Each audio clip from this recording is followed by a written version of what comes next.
शबरेज़ अपने दोस्तों का इंतज़ार कर रहा था और उसके दोस्त आते। शबरेज़ कहते हैं कहाँ रह गए थे तुम लोग, मैं कब से तुम लोग का इंतज़ार कर रहा था। शबरेज़ का दोस्त कहता है अब हम आ गए ना, तुम टेंशन ना लो, सारा काम हो जाए। शबरेज़ का सब कहते हैं आइए बैठिए। कारी साहब शबरेज़ को कहते हैं तुम हो दूल्हा, वहाँ शादी छोड़ के यहाँ आ गए। कहीं ऐसा भी होता है कि कारी को उठा के ले आए, तुम्हारे लोग मुझे यहाँ अगवा करके लाए हैं। शबरेज़ कहते हैं जी ये सब मेरे दोस्त हैं, इनकी तरफ से मैं आपसे माफ़ी मांगता हूँ, आइए बैठिए यहाँ। शबरेज़ के दोस्त शबरेज़ से पूछते हैं महर कहाँ है। शबरेज़ कहता है आई थिंक ऊपर। शबरेज़ के दोस्त महर के पास आते हैं और कहते हैं महर ठीक हो तुम। महर कहती हाँ मैं ठीक। शबरेज़ के दोस्त महर से कहते देखो कितना प्यारा जोड़ा लेके आए हैं तुम्हारे लिए, चेक तो करो बहुत ही हसीन। और वो कहते हैं जूली भी लेके आए हैं, बस थोड़ा सा मेकअप करवा लो। और वो कहते हैं महर उठो प्लीज़, देखो महर मैं तुम्हारी फीलिंग समझ सकती हूँ। वो कहते हैं लेकिन प्लीज़ महर चलो। महर जाने से इनकार कर देती है। वो कहते हैं देखो महर प्लीज़ थोड़ा सा मेकअप करवा लो, प्लीज़ महर उठ जाओ। शबरेज़ का अब्बू कहते तुम्हें अंदाज़ा भी है इस लड़के ने किया है क्या। और शबरेज़ की अम्मी कहते हैं मुझे तो खुद भी कुछ समझ नहीं आ रहा। शबरेज़ का अब्बू कहता है जब मान गया था शादी के लिए तो इस हरकत की वजह क्या है। शबरेज़ की अम्मी कहती है पता नहीं क्या क्या है, इस लड़के ने सबा नाराज़ हो गया, रन्ना का तो रो रो के बुरा हाल है। वो कहते हैं लोगों ने सवाल करके मेरे नाक में दम कर दिया, पता नहीं किस किस के सवालों के जवाब देते रहेंगे हम, पता नहीं किस किस के सामने सफाइयाँ पेश करते रहेंगे हम। शबरेज़ का भाई कहता है मामा प्लीज़ काम डाउन, मैंने आपको कहा था ये ज़बरदस्ती की शादी ना करवा, लेकिन आप लोगों ने मेरी बात नहीं मानी। शबरेज़ की अम्मी कहती है तुम दोनों ने तमाशा बना के रखा है मेरे लिए, तुम दोनों बेटे नहीं हो बल्कि एक इम्तिहान। महर तैयार होकर नीचे आते हैं और शबरेज़ उसको देख के खुश हो जाता है और फिर शबरेज़ और महर का निकाह हो जाता है। और फिर महर और शबरेज़ पेपर पर साइन करते हैं और उसके अब्बू वहाँ से चले जाते हैं। महर की अम्मी महर के अब्बू से कहते हैं इसे रुखसत कर दे और महर का अब्बू कहते हैं ले जाओ इसे यहाँ। महर का अब्बू कहते हैं ले जाओ इसे यहाँ से, अब हमारा इससे कोई ताल्लुक नहीं है। शबरेज़ कहते हैं अंकल प्लीज़ एक बार बात करके तो और महर का अब्बू कहते हैं मैंने कहा ना तुम्हें इसे यहाँ से ले जाओ। महर का अब्बू कहते हैं कोशिश करना तुम्हारा और मेरा ज़िंदगी में कभी सामना ना हो। महर कहती है बाबा जान। उसके अब्बू कहते हैं मैंने कहा ना तुम यहाँ से चली जाओ, और फिर वो वहाँ से चली जाती है।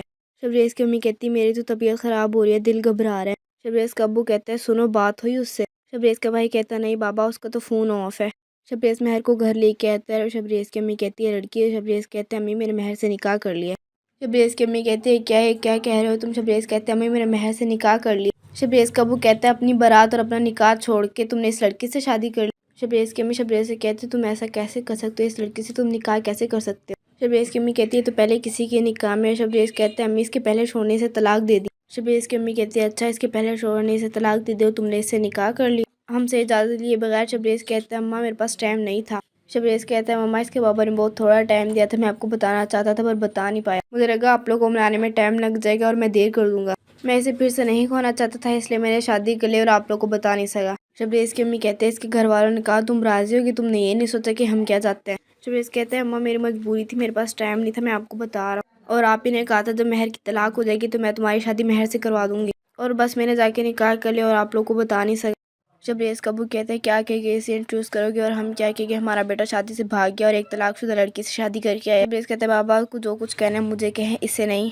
शबरेज़ का अब्बू कहते हैं तुम मेरी सुनो, जिस घर से इसे लेके आए इसे वहाँ वापस लेके जाओ और तुम्हारे लिए इस घर में कोई जगह नहीं है। शबरेज़ कहते हैं आप दोनों रहने दो, मैं महर को लेके यहाँ से चले जाऊँगा। और शबरेज़ की अम्मी कहते हैं रुक जाओ शबरेज़। शबरेज़ की अम्मी शबरेज़ का अब्बू कहते हैं आप क्या कर रहे हैं। शबरेज़ का अब्बू शबरेज़ की अम्मी कहते हैं क्यों रोको, इसे जाने देते। शबरेज़ की अम्मी कहते हैं आंखें खोल के देख। शबरेज़ की अम्मी कहते हैं अगर मैं यहाँ से जाने देती तुम्हारा बेटा भी हमारे हाथ से निकल जाता, अपनी बात का भरम रखना था मुझे। शबरेज़ का अब्बू कहते हैं कहा था तुम्हें और समझाया भी था तुम्हें कि उसे ज़बान ना दो, अगर वो लड़की मान गई तो उसे शादी करनी पड़ जाएगी। और वो कहते ये हुआ। शबरेज़ की अम्मी कहती मुझे क्या पता था, मुझे अपना वादा इस तरह पूरा करना पड़ेगा।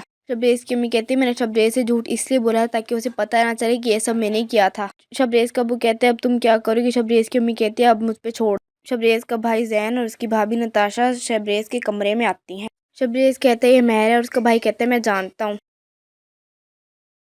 मुझे पता है तुम इस लड़की के पीछे पागल थी, तुम्हारी शादी हो रही थी फिर तुमने मेरे घर आके तमाशा क्यों किया। शबरेज़ महर से कहते तुम बेड पे सोते मैं बाहर सो जाऊंगी, एक एक वहाँ से चला। महर कब मर जाता है, महर अपनी अम्मी के पास आती है, उसकी अम्मी कहती है ये सब तुम्हारी वजह से हुआ है। शबरेज़ महर से कहते हैं महर घर आ गया और महर गाड़ी से उतर